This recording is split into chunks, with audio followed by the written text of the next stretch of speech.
but you just get inside them, by saying things to put them off their game. Like dirty talk. Yeah, depends what you're playing. Maybe in Twister. Yeah. But then they're just not going to engage with you anymore. So they've just ghosted you because your opinion, was different from theirs because they're snowflakes. Wow, I just stringed a lot of words there. You're so millennial. Were there any other big moments in the 80s? I don't know. How about you, Andy? What was your big moment? Maybe his birth. When we were born, Ed. Born in the 80s.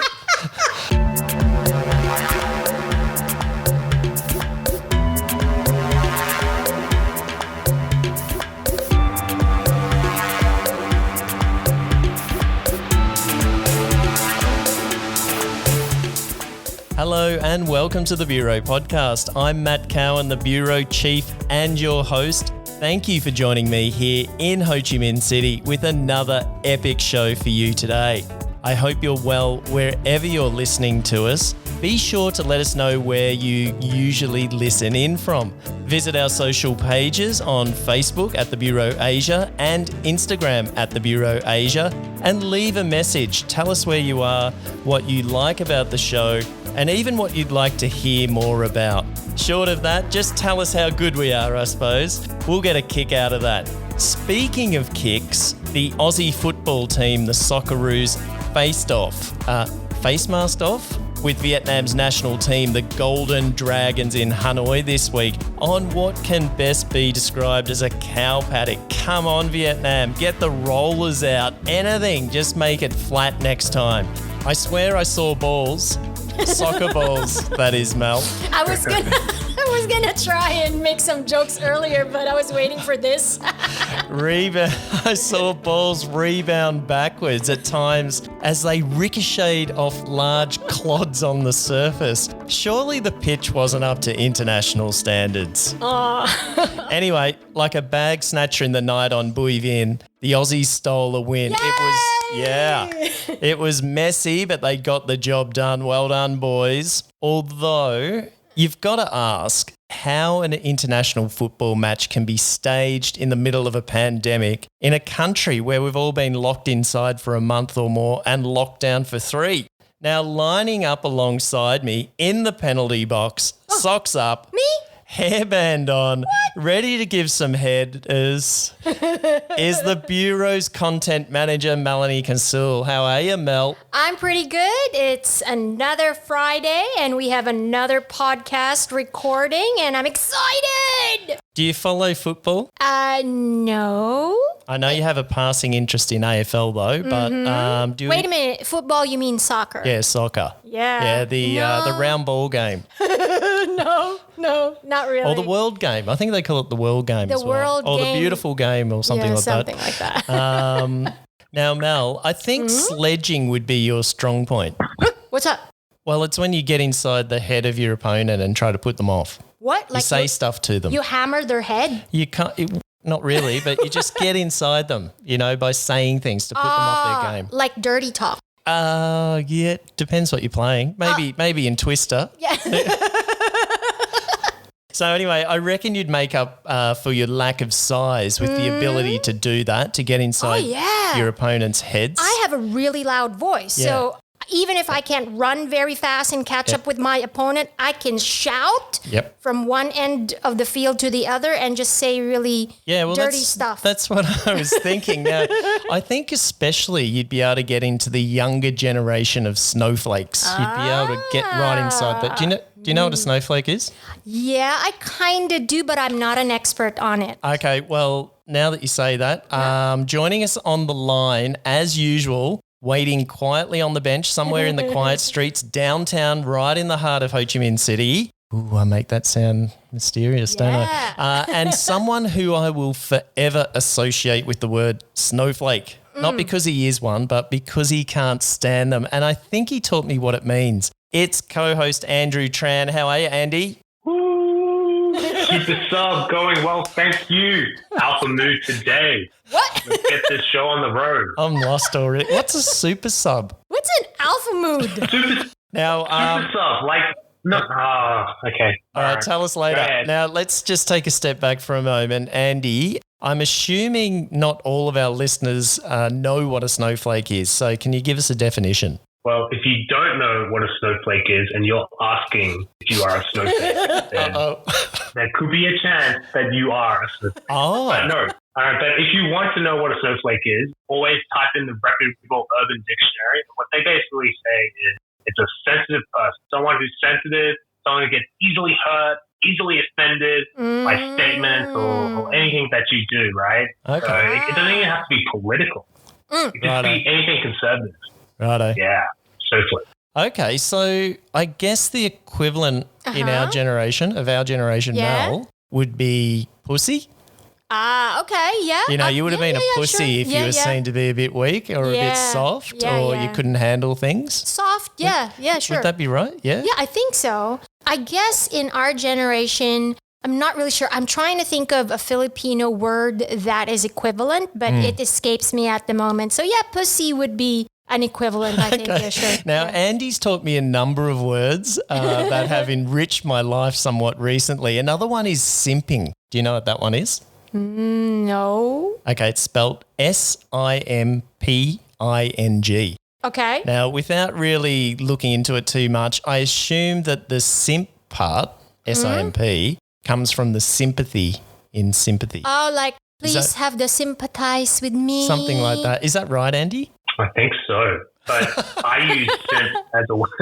But honestly, I use simp as a way to describe someone who just does way too much for one person. You know what I mean? Okay. So maybe for our generation, Mel, it'd be something like sucking up. Oh, like an Electrolux vacuum cleaner. Something like that. Or being pussy whipped. That might be. Yeah. Can. You know? Yeah. Simping. Yeah. Yeah, sure. Yeah. What do you think, Andy? Would that be a fair assessment? Yeah. Yep. That would be a very, very fair assessment. Simp. It just makes me laugh.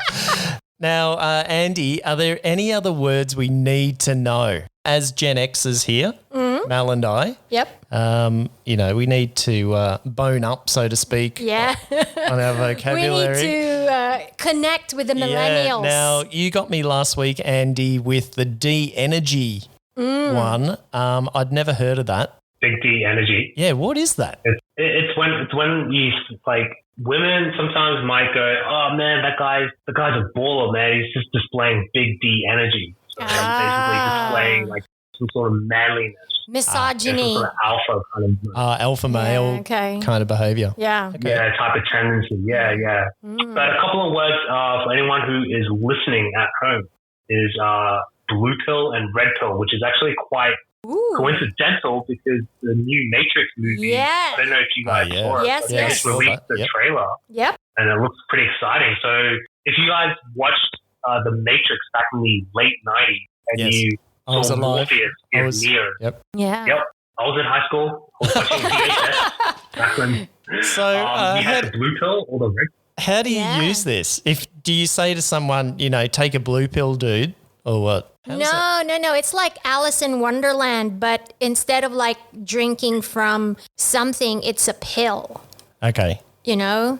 I see. Yeah. Okay. So a red pill indicates that someone wants to rethink. You know, they've discovered, they've woken up, and they're about to embark on their journey. So typically, like, woke. But not in a woke as in the, you don't get it twisted like people who are woke and who are somehow, okay. You know, hardcore vegans or, you know, or defining like we should be super sensitive, overly sensitive, all like, you know, minorities. That's cancel culture woke is different. Yeah, you don't want that. Okay. Red pills are like back into the old days of like, all right, red pill, blue pill. The good old days. Like you're free thinking. Blue pill, you decide like you want, you know, ignorance is bliss. Okay.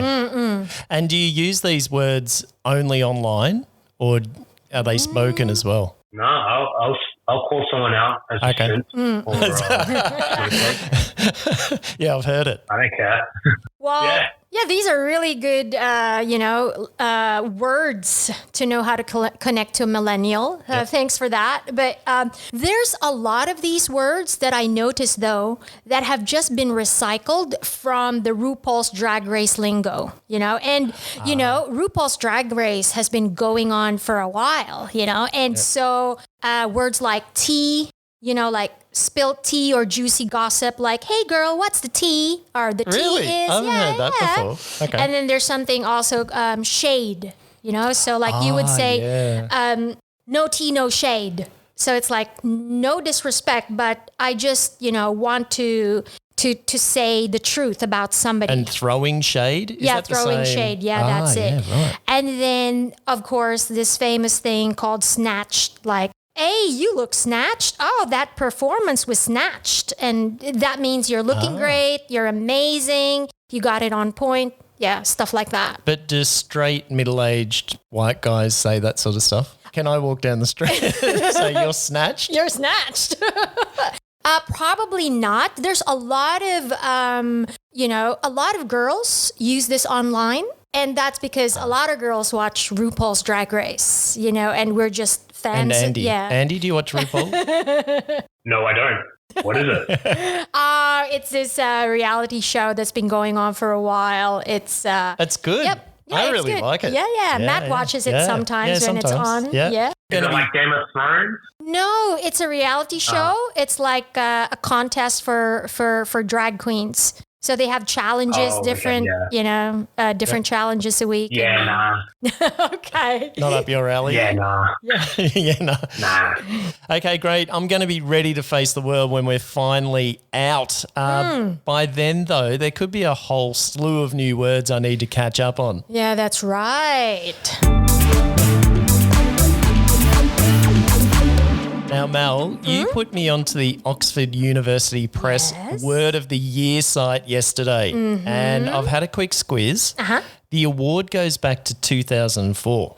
Okay. In which chav was Word of the Year, or chavvy. You're a chavvy. Basically, it means bogan. Like in Australia, you'd say bogan, but we wouldn't say chav. And the year after, in 2005, podcast was Word of the Year in the US. Seems like we're a little bit behind. Oh, yeah, we are, definitely. As Elmer Fudd says, you are a very warty wabbit. Okay. All right. Let me read some of the more recent ones. In 2009, it was unfriend. That could be one this year too. But that was like 2009. Wasn't Facebook just new? Yeah. Yep. And then people were already unfriending Facebook. But it was Friendster, remember? In 2013, it was selfie. I thought selfie was more recent. Actually, there were a lot of people doing selfies before 2013 with like their, cyber shot camera phones. But I guess this is the year. Wow. I remember that. Yeah, but I guess this is the year when a selfie front-facing or a self-facing camera was popularized on mobiles and stuff like that. Yeah. And then vape made it in 2014. Vaping's been around that long. Wow, I didn't know that. Yeah. In 2015, there wasn't a word. It was an emoji, the one crying from laughter. I still use it until I love it. It's a ripper. Today, now, in 2017, apparently it was Youth Quake. What? I guess is that I missed that one. I don't know. Yeah, what is that? And in 2018, Toxic. Is that when Britney Spears' song Toxic came out? No, that was a long time ago. And I remember that one. I remember that one. The Oxford Dictionary is so delayed. A boring one, next one, climate emergency in 2019. So I guess Greta Thunberg. Sure. And I guess, yep. And 2020 was shit. What? No, I'm just saying it was shit. 2020 didn't get a word. I read that there were too many new and unprecedented things happening in 2020. So it was difficult to choose just one. Right. So like every month they had a new word. Like January, it was bushfire. Oh, right. And then... Yeah, lots happened in that 2020. time period. There was also some impeachment. Right. Relating to Trump being impeached, but of course that didn't happen. And then of course COVID happened in 2020, and there's a lot of other stuff. Which leads to 2021. What word do you think deserves the title of Word of the Year? So let's contextualize it. Choose a word that best sums up Vietnam this year for you. Yeah. Do I need to explain it or just pop in my head? No, I think just okay. Give us a few. Lockdown. Okay. Shipper. Oh, yeah, that's a good one. Oh, shipper. And it's very Vietnam. Yeah. Because so shipper is, for listeners outside of Vietnam, that is like delivery person. Yeah, a Grab delivery and, all these other delivery apps. And my favorite word, this, of course, I'm being sarcastic, collaborate. Oh, yeah. Hi, the Bureau would like to collaborate with you. Oh, yeah. i.e., you do all the work for free. All right, on that note, Andy. What? I don't do this for free. What are you talking about? The bill's in the mail, How mate. dare you? Yeah. All right. So mine was precious. 'Cause, I just see quite a lot of people just doing first world problems in Vietnam for no reason. It's like, come on, mate, don't be that precious. Okay. There's other things happening. Yep. What I'm also seeing is abundance. Everyone's like taking, the photos. I'm seeing that on your feed a lot. Abundance. Oh, there's a And influencers. Yep. Oh, sorry, go ahead. oh no, abundance, because there's a really popular show. It's called Pose, and then it's like the House of Abundance. I don't know. I just thought of it. And what was the last one, Andy? Sorry, I cut you off there. Influencer. Everyone wants to be an influencer right now, Including us. And which kind of, but it kind of tags into that abundance right now. You're seeing a lot of. I just see a few expats just posting, a lot of their. Oh my God! Look at all the food that I just bought. And I just paid X. Oh my God! And they feel like they're an influencer. Maybe But another one that just popped up whilst we. Oh, sorry. Go ahead. No, I guess maybe the word unfollow should make a comeback in 2020. Unfriend. Sorry, I have a feeling- unfollow. Yeah.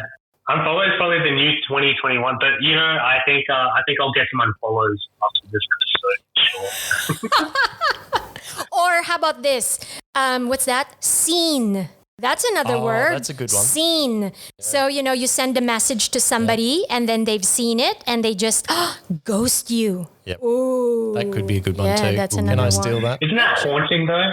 No, ghosting is like when people stop talking to you. Like, for example, you start, somebody posts something on social media and then you have an opposing opinion and you expressed it, and then they would just not talk back to you. They're not going to delete your post, or maybe they will, but then they're just not going to engage with you anymore. So they've just ghosted you because your opinion, was different from theirs because they're snowflakes. Wow, I just stringed a lot of words there. You're so millennial. Andy, you had a fourth one. What was the fourth one that you said? The situation. The Everyone situation. calls it the situation. The situation. Oh. Yeah. It's complex. Yeah. I think I've been locked up for too long. Okay, I'm just going to go with tone deaf, which actually sort of dovetails nicely with Andy's. He mentioned that before, something about abundance and influencers. So, people online posting all the food they've got, or they're on holidays somewhere else. We did mention tone deaf, I think, in a previous episode. Yep. Yeah, that's right. So look out for these hashtags, folks. We'll be using them over the next week or so. So check those out. I'm sure Andy will be pulling out the abundance one pretty regularly. But please don't unfollow us. Yeah.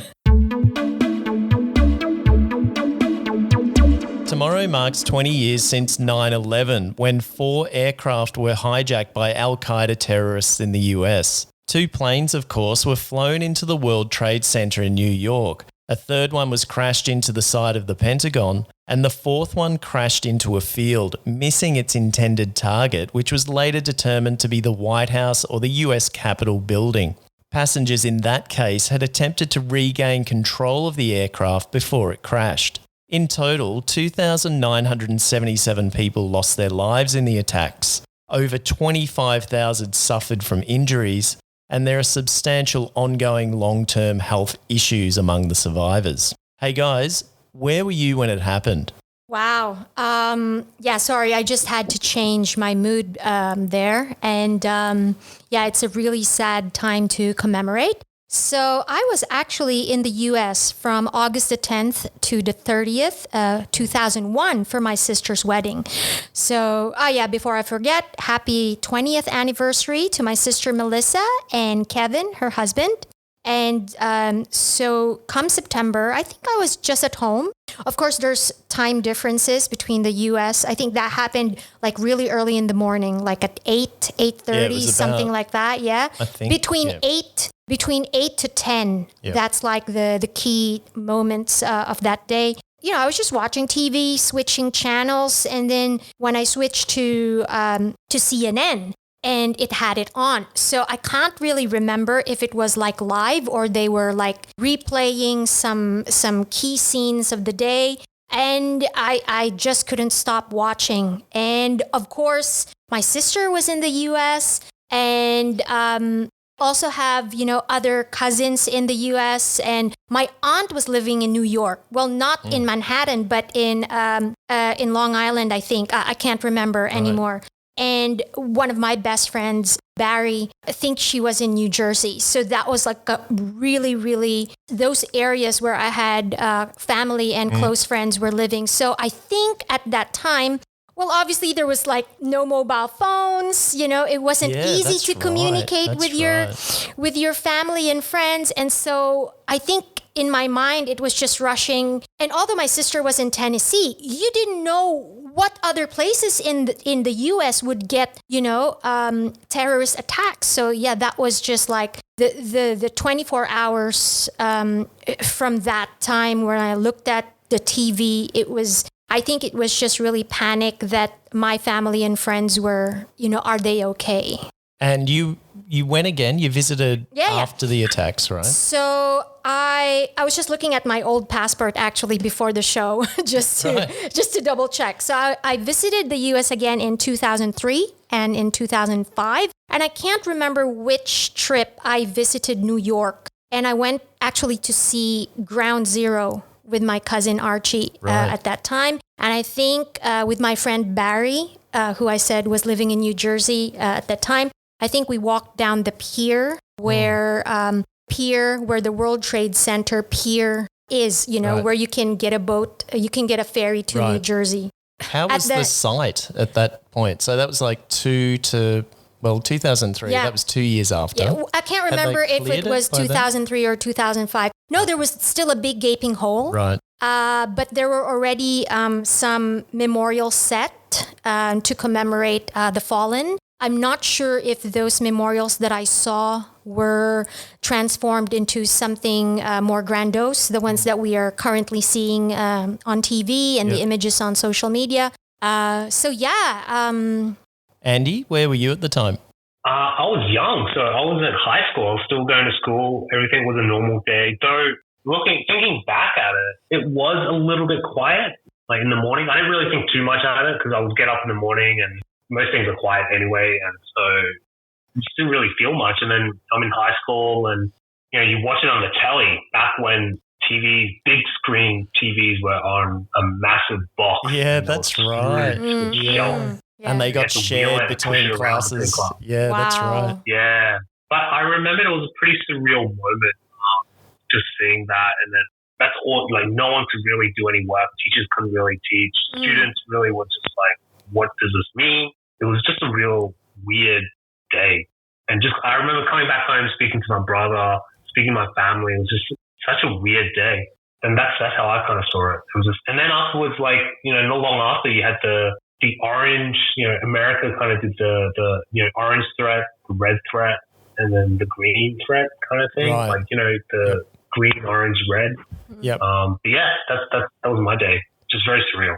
Yeah, that's a good way to describe it. I was living with my sister at the time in Brisbane. And so, yeah, Mel, you said it happened at about 8 or 9 o'clock in the morning, New York time. So, what, about 9 or 10 in Australia? I think, Andy, would that be right? I can't really remember now, but I think I'd just jumped into bed and then she knocked on the door and she said, Matt, you better come and check this out. And she had a TV in her room, little portable TV, and she showed me and, there was a news flash on. Remember we had those news flashes, we interrupt this program. Breaking news. I sat on the end of her bed and couldn't believe what I was seeing. It was just, like Andy said, it was surreal. Yeah. And at that stage, the first plane had already hit the building.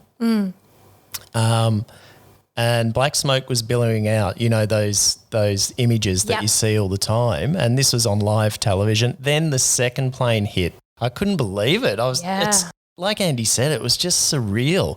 And here we were in suburban Brisbane, around the other side of the world. I've never been to New York, but there was this feeling that it gave you, Obviously Australia and America have shared a lot over the years and similar values and all that sort of stuff. And so there's that sort of connection there. And I remember looking at the towers, billowing with smoke. And I turned to my sister and I said, that tower or one of those towers is going to go. For sure, yeah. And sure enough, not long after that, it went down and it was surreal, So I guess it's our generation's, Mel, Gen X. Yeah.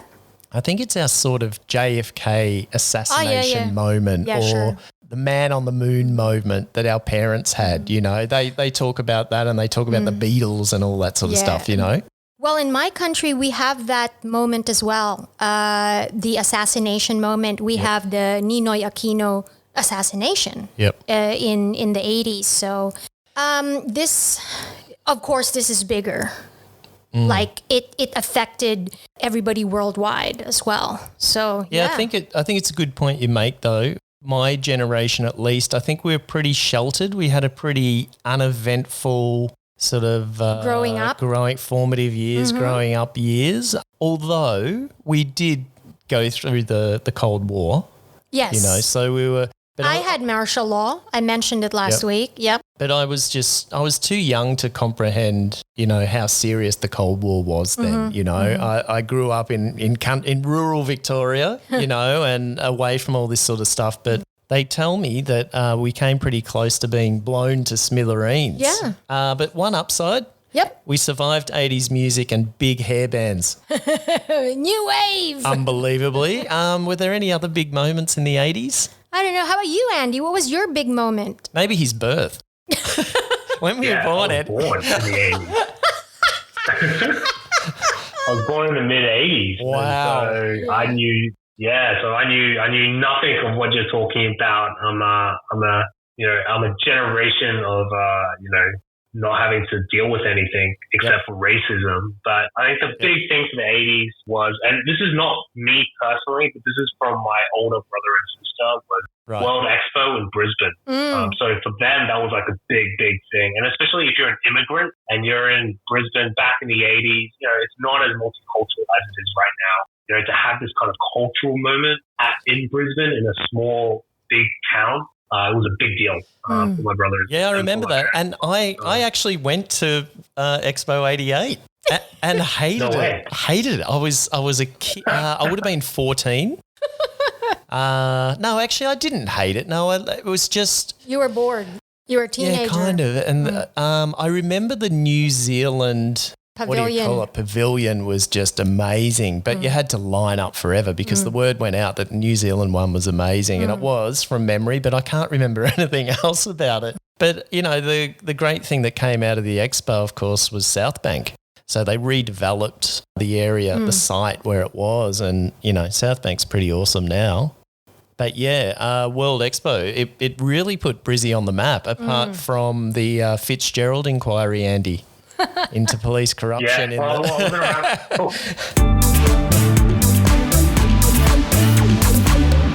Okay, well, I've pre-recorded 5 moments in history, 5 big moments I want you two to listen to. Is it like recent history? In the 20th century. Okay, great. Yeah, because there's no recording prior to the 20th century. So somewhere in there, without giving too much away, I want you to listen to them, and then if you have the answer, just tell us. And what you need to do is tell me who it was and what the occasion was. Okay, are you ready? Yep. Yes. Here we go. Number 1. One small step for man, one giant leap for mankind. Now, I thought I'd start with an easy one. Super easy. All right. Who wants it? I can go in. It's easy. Neil Armstrong, right? Yes. Very good. Yeah, walking on the moon, which I think is fake. But anyway, that's another thing. Do you know what date it was? Oh. No looking at Google. Okay. No, not really. No. August? It was July 21, 1969. Oh, wow. Yeah. Okay. 69. That's why. Yep. Yeah. Okay, number 2. And so, my fellow Americans, It's not what you can do for your country, what your country can do for you, but what you can do for your country. JFK, inaugural speech. Yes. Well done, Mel. Sorry about that, Andy. You had no chance on that one. Andy's too young. It's okay. Give us the date then, Mel, Way too young. when that happened. I'm not good at dates. I'm good at lines. I'm good at memorizing lines, but dates, I'm bad. You're no good on dates. No. Numbers, no. Okay, January 20, 1961. Yeah, so that's this year. It was 60, is that 60 years since that happened? Numbers. I can't do numbers. Of course, he was assassinated not that long afterwards, November 22, 1963. Okay, let's go on to the third one. Mr. Gorbachev, tear down this wall. Is it David Hasselhoff? No, but David Hasselhoff was there about 2 years later. I think Gorbachev, right? Okay, he mentioned Was it the Gorbachev. Berlin Wall? Yes. Was it the wall? Yes, Yes. it's about the Was wall. it the fall? Was it the fall of the wall? No, before the fall Back of the in wall. 1990? Yeah, 2 years before the war. Yeah. 2 years before the fall of the wall. Nah, I don't know the Do date. you know who it was speaking? No, man. Ronald I think Reagan. Gorbachev. Ronald Reagan. Ronald It was Ronald Reagan. Reagan, and he held a speech in front of Brandenburg Gate on June 12, 1987. Oh, wow. And he was talking. He was appealing to Gorbachev, who was the president of the USSR at the time. And then, about 2 years later, David Hasselhoff, another famously actor. Because Ronald Reagan was an actor before he became president, right? I mean, the wall came down, and I think Hasselhoff's career Went up. went up. Yeah. Believe it or not. Okay, next one. Moving on.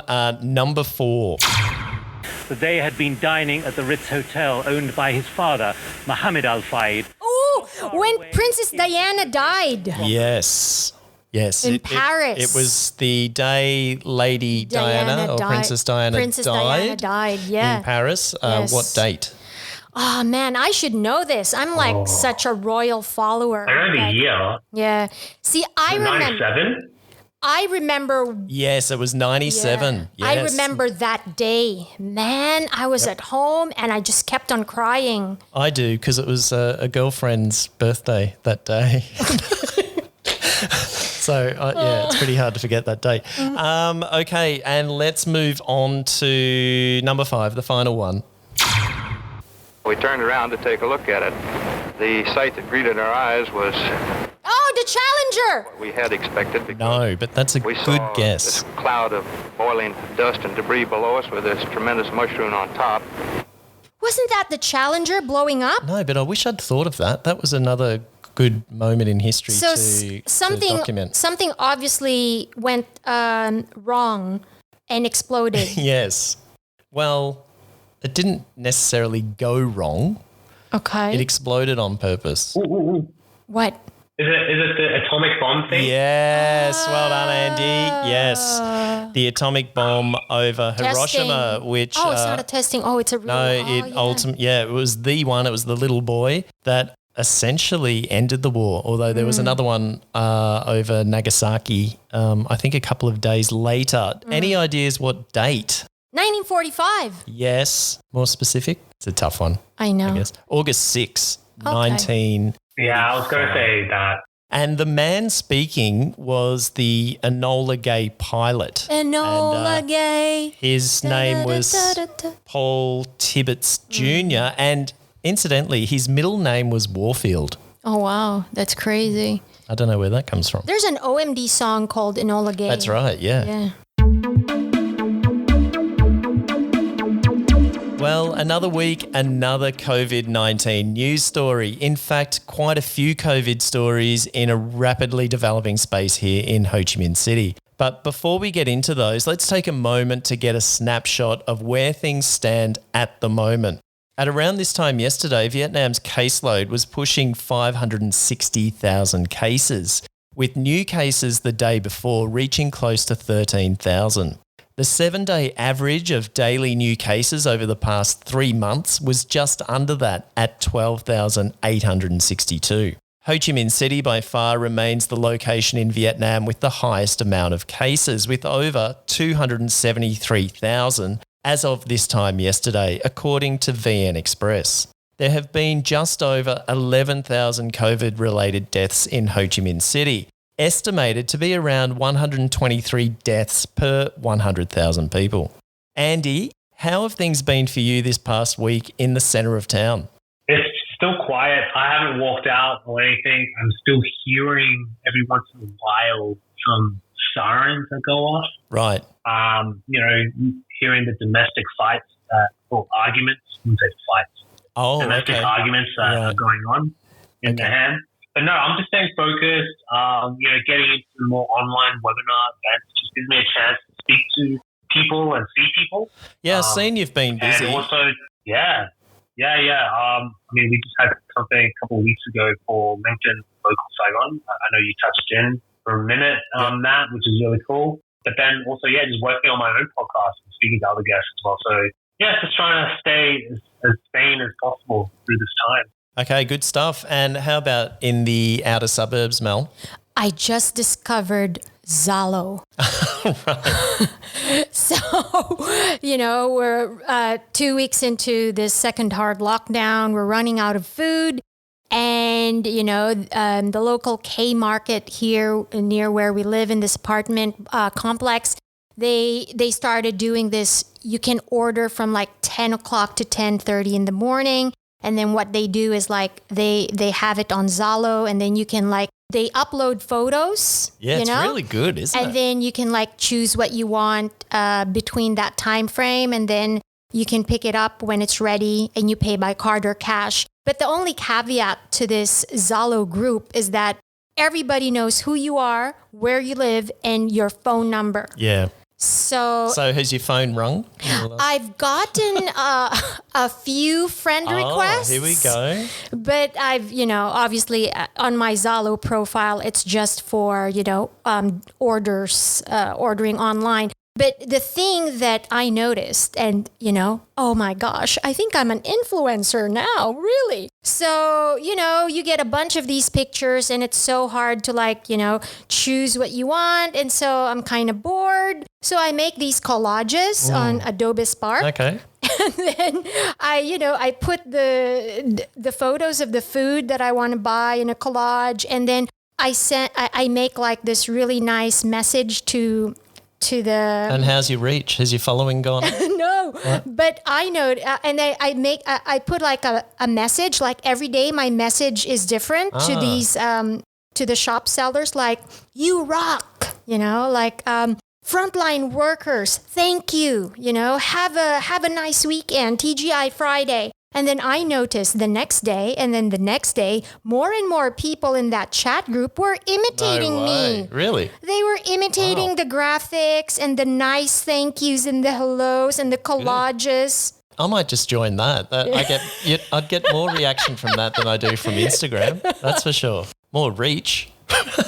Now, last week, if you listened to our show, we discussed the survey VN Express released which revealed that 62% of almost 70,000 respondents had lost their jobs, and that half of those unemployed respondents said they only had enough money to last for another month at the most. Now, Andy, you sent me another article from, I think, another survey by VN Express, in which over 21,500 small businesses were polled. Like last week's survey, I suggest you take what I'm about to tell you with a grain of rice because I don't know the methodology and some of the numbers seem a bit skewed. Anyway, 69% of the over 21,000 businesses surveyed had temporarily closed. Just 16% are still operating, while 15% have officially shut down. Nearly half of the companies polled said they had no idea how long they would be closed for,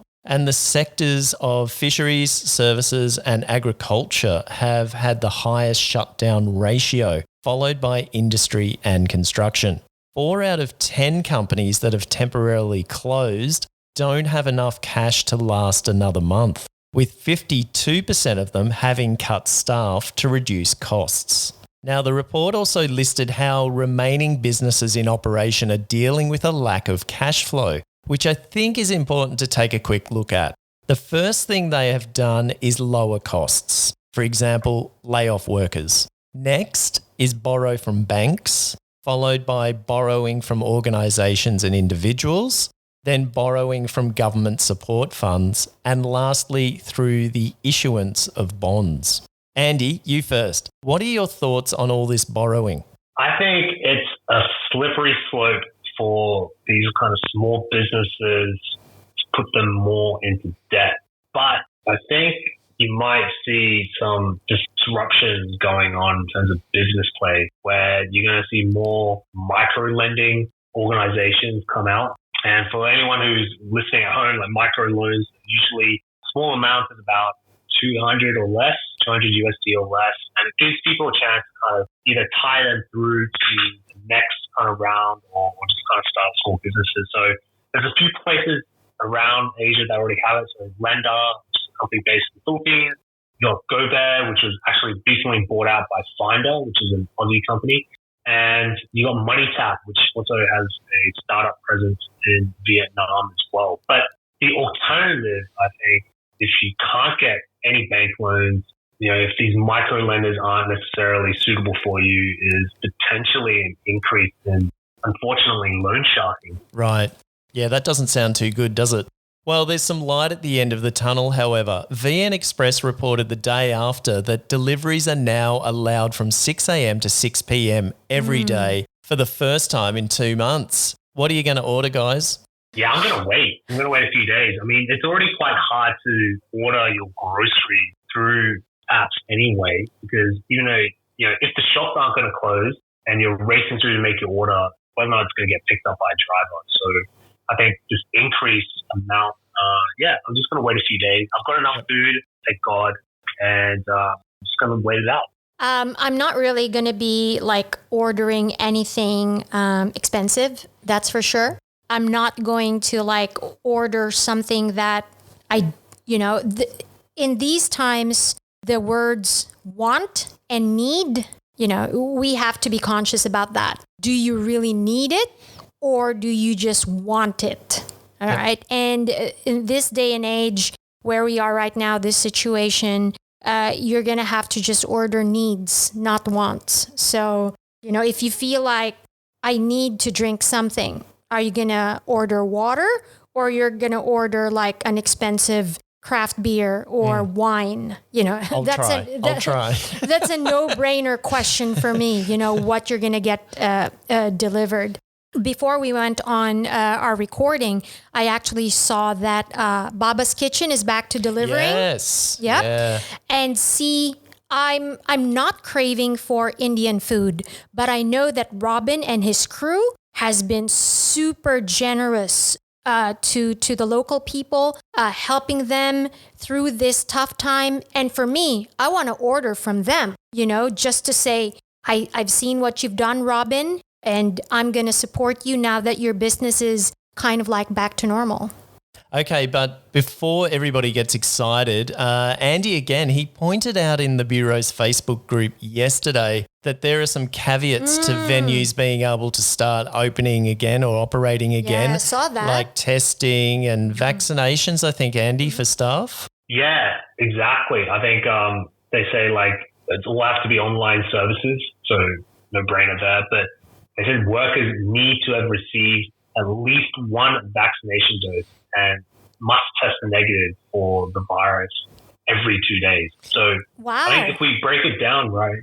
Yeah, but if we break it down, right, there's only like maybe 50% of the population here in Saigon that have been vaccinated, have been given the first vaccination dose. You know, I don't know how they're going to police that. And then secondly, it's like, well, how do you look towards those negative test cases, right? So, I mean, those to do those kits, it's going to cost a bit for an owner.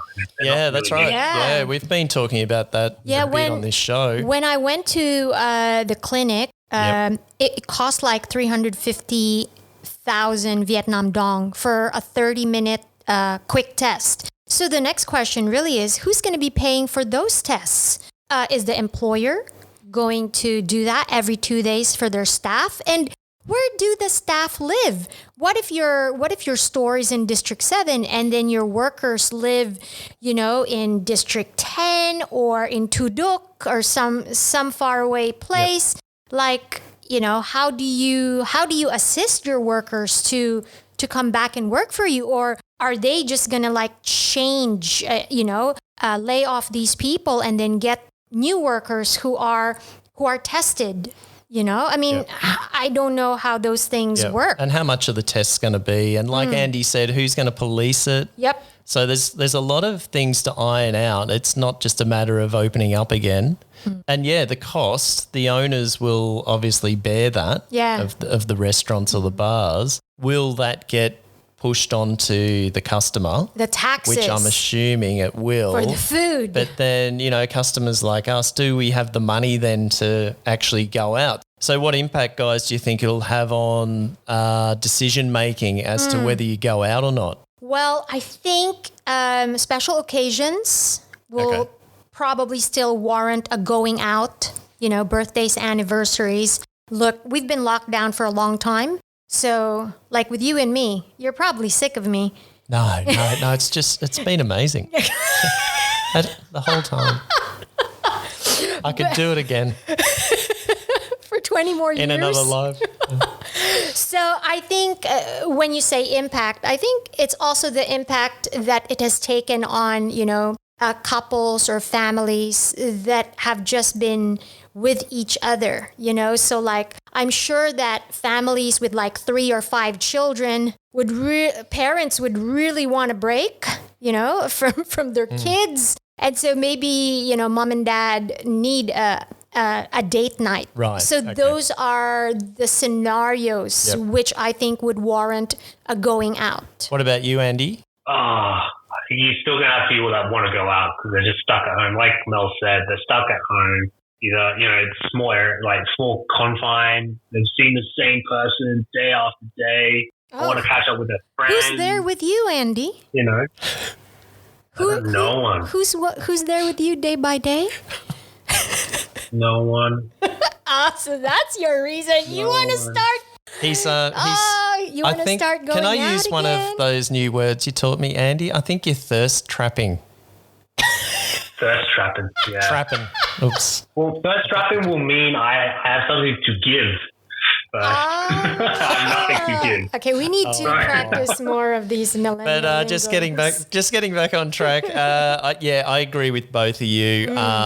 There's obviously going to be issues around it with cost. You know, it's going to be borne by the establishment for sure, you know, with testing and passport, checking of all this sort of stuff, all the bureaucratic stuff. The flow-on effects will obviously trickle down to the consumer. So are we prepared to pay more for things? One other thing I'm concerned about is the opportunity for gouging. Lots of sort of things take place when money's changing hands and there's there's passports to be... Oh, like fake stuff. Yeah, potentially fake stuff, and also people being overcharged for things when they don't really need to be, you know. So I'm also concerned about what happens if a bar opens up and then a day or two later it's found that there was a case in that bar. Oh, man. So is the bar going to close down? Is there going to be widespread panic?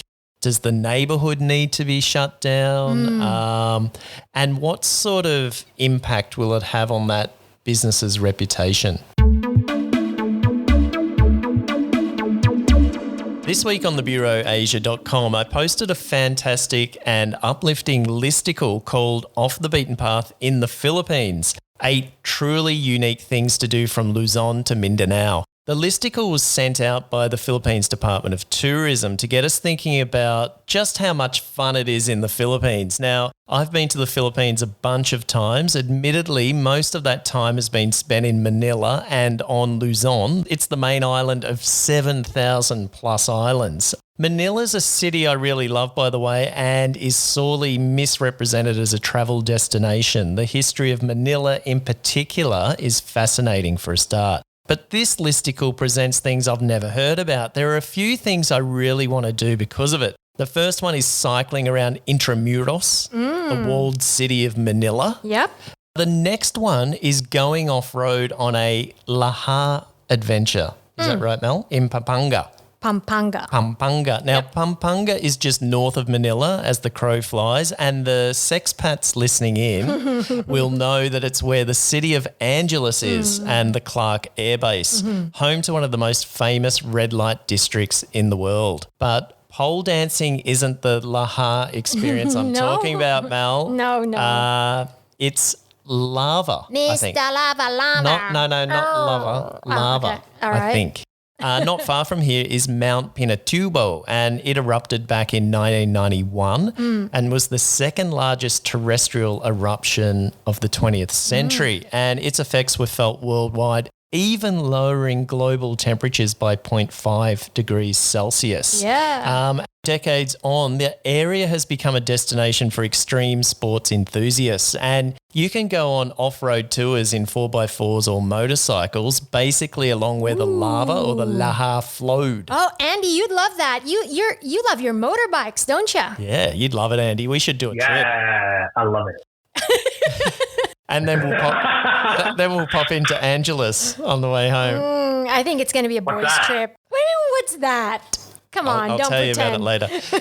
And the final one, this really blew my mind, is something I just never knew. No one had ever told me about it. The Philippines is home to the largest eagle in the world. Forget the wedge-tailed eagle in Australia, which is huge, and the American bald eagle, which actually apparently is pretty small. This one has a wingspan of over 2 meters. Its body's up to 1 meter in length, and they can weigh up to 8 kilograms. The other thing is, I'd suggest that if you're going to Mindanao, one of the southern islands of the Philippines, where this eagle is native, don't take your newborn baby with you. Because these things are also called the monkey-eating eagle. They dine out on monkeys. And I'm not suggesting newborns are monkeys.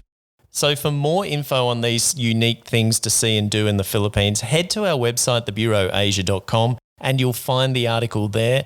Now, guys, I thought it would be good for us to create our own listicle of 9 unique things to see and do in Vietnam to post on our website, thebureauasia.com. Whoa. So on the spot, I want each of you to give me 3 things. Okay. I'll start. I'll try to keep it brief. Okay. Number 1, I really want to go to the pirate islands between mainland Vietnam and Phu Quoc. I mentioned them a couple of weeks ago in that wacky story about Captain Kidd and his treasure supposedly buried somewhere around there.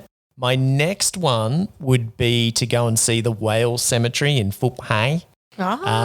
In this part of the world, fisher folk worship whales, and there's quite an elaborate ceremony around their burial. So there's a small temple facing the beach and a quite sizable cemetery where whales who've been washed ashore or found at sea are buried. It's really something to see, and it's very unusual. And thirdly, I'm going to stay south with my final one and say, put your motorbike on the train from Saigon Station, take it to Phan Thiet, then ride it to Nha Trang. It's a ride I've been wanting to do for ages. If you time it right, you might even get to see turtles hatching Yeah. Of course, there are the famous sand dunes along the way. You can hot air balloon there now. And of course, you've got over 200 kilometres of beaches on your right-hand side all the way up. Wow, I wish we could do that tomorrow. So that'd be good. Yeah. So what about you, Mel? I've never been to Dalat, believe it or not. Wow. Okay. Yeah, so I want to go there during the flower season and, just take it easy, go glamping. There's a lot of glamping sites now in Dalat. Like, you're not in a tent, but you're also not in like a hotel room. Right. But you're like sleeping underneath the stars and, in the mountains. Nice bottle of Dalat Red. Okay, are we cooking lamb shanks or what? But yeah, I've been talking about this, often. I want to go to Phong Nha Cave where they shot the King Kong movie. Yep. And Can Tho. When you think about Vietnam, you always mention the three major cities, which is Hanoi, Hue, and, is it Da Nang or Hue? Yeah. Da Nang. So Hanoi, Da Nang, and Ho Chi Minh City. Right. But there's actually like 4 major cities. Every time you look at a research market report, they mention 4 big cities, and Can Tho is the 4th. It's number 4, yeah. Yeah, but, it's not getting as much publicity as the 3 others. Allegedly, there are 20 million people who live in the Mekong Delta in Vietnam. Yeah. So there you go. Almost the population of Australia lives in that part. Yeah. Yep. And Jollibee opened their 100th store in Vietnam in Can Tho. Oh, that'd be something to see. Andy, what have you got?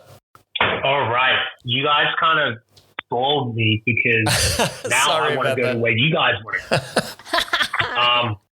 So definitely Phan Thiết, because I definitely want to check out the sand dunes. Last time I was there, I was only there for a couple of days, and then I think you even spoke about it afterwards, Matt, about like putting a bike on the train, doing the train trip. Oh, it's great. Oh my God. It's just 4 hours from Saigon Station, and there's no traffic. Highly recommend it. Yeah. Con Dao Island. Yep. Just off just off Vung Tau. So I definitely want to check that place out. Phan Thiết Mountain, Oh, yeah. which is so it's just outside of when you go to Sa Pa, it's just 4 hours, I think. Yep. Outside Yep, the rooftop of Vietnam. Yep. Yeah, the rooftop. You can see China, just wave. Yep. And maybe Mekong Delta.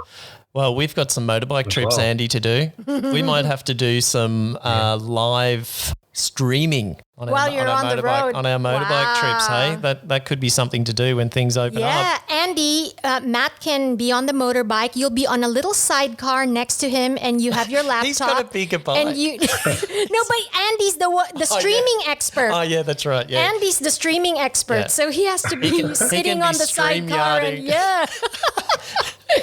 Okay, awesome. Keep an eye out for the article on thebureauasia.com. In the next week or so, we'll get to work putting it together. And don't forget, by all means, get in touch if you think we should add a destination to it. We can also extend the feature and we'll add you as a contributor to the list as well if we choose your suggestion. But please only submit things that are quite unique to Vietnam. Something a little more imaginative than, say, having a café soda in a cafe while watching the crazy traffic. Yes, it's kind of unique and fun and perhaps something you don't see on a day-to-day basis, but we're looking for things a bit more out of the box. Well, that's it for this week's show. Thank you for listening in. I hope you got a kick out of it and that we kicked a goal for you. Thank you to Melanie Kasul sitting alongside me in the sin bin. I don't think you put too many people offside today. Put it there, Mel. Yay, I'm out of the penalty box. You can follow Mel on Instagram at Melanie Kasul. She's pretty active on there kicking goals. And thank you, our star recruit, Andrew Tran, simping all the way to the bank and thirst trapping on a screen near you. Thanks, Andy. Let's hope we get to see you in the flesh soon to catch up on some virtue signalling together. You can follow Andy just about anywhere these days on Instagram at Andrew Tran Digital, on LinkedIn at Andrew Tran Digital, and check out his website, andrewtran.asia. If you don't, he'll thirst trap you anyway, no doubt. or haunt you. And finally, if you didn't know already, you can keep up to date with what's happening in Vietnam and Southeast Asia at thebureauasia.com. And please join our growing Discord community, which you can access via our Facebook page. We're at Andy. At the Bureau Asia.